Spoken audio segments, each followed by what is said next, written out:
Sa mga job application mo, sa online jobs, yung resume mo ba, ini-ignore lang ng client? Yung parang tipong hindi binabasa, dinidiretso lang sa basura, then totally na ini-ignore? Well, teka lang, kasi nangyayari sa maraming freelancers. And then in this video, huwag kang mag-alala kasi ituturo ko sa iyo yung isang power phrase na pwede mong gamitin para maging twice as powerful yung resume and portfolio mo, and then mabigyan ka naman ng pansin ng mga clients sa freelancing applications mo. So if you're ready, grab your pen, grab your paper, and let's get started.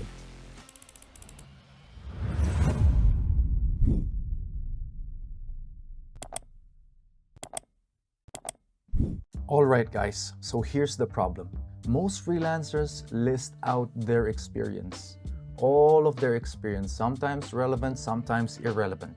But here's the truth. Most clients don't really hire you for irrelevant experience, but instead, they actually hire you for what you can do for them. So here's 3 common mistakes that freelancers do in this scenario.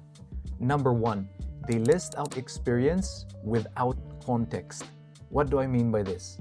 In your application, normally you would just say, social media manager. Of what? What did you do?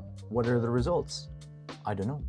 Number 2, they use vague descriptions. For example, they would say something like, I design websites. But the question is, what type of websites? What did the websites do? What were the websites able to generate as a result of your work? Number 3 is not making it clear that they are the best choice for the job. And therefore, they don't get the job, right? All right, so if you want clients to see value in your experience, you need to change how you describe it. And here is the secret line to do exactly that. Here's the secret line.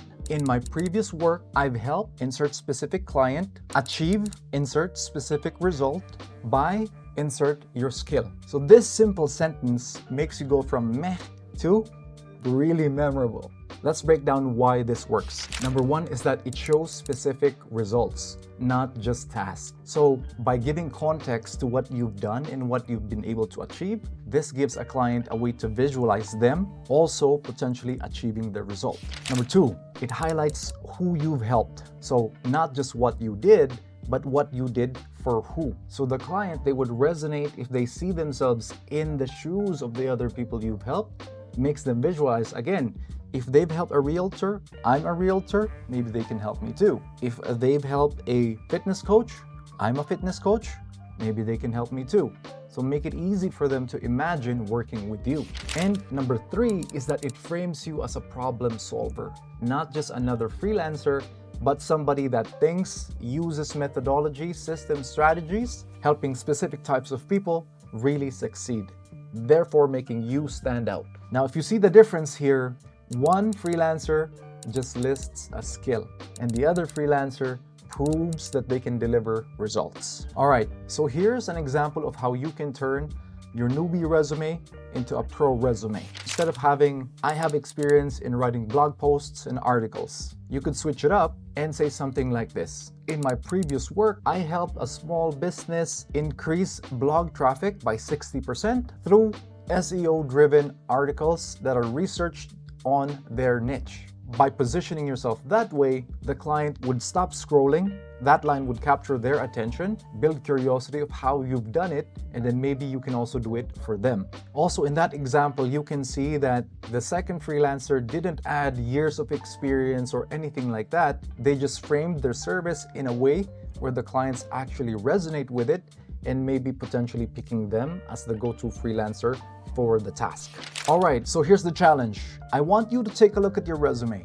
Review your resume, review your portfolio details, and then pick one project where you have a broad or generic statement about it. And instead, replace it with that statement.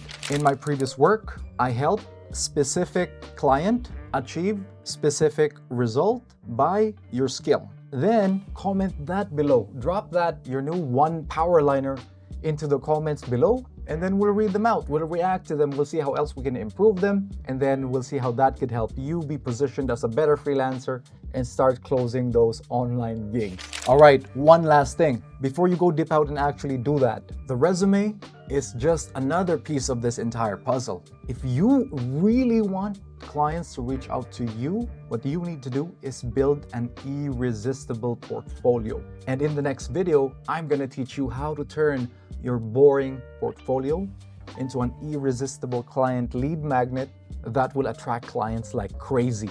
So if you want to check that out, feel free to like the video, subscribe, and then I'll see you on the next one.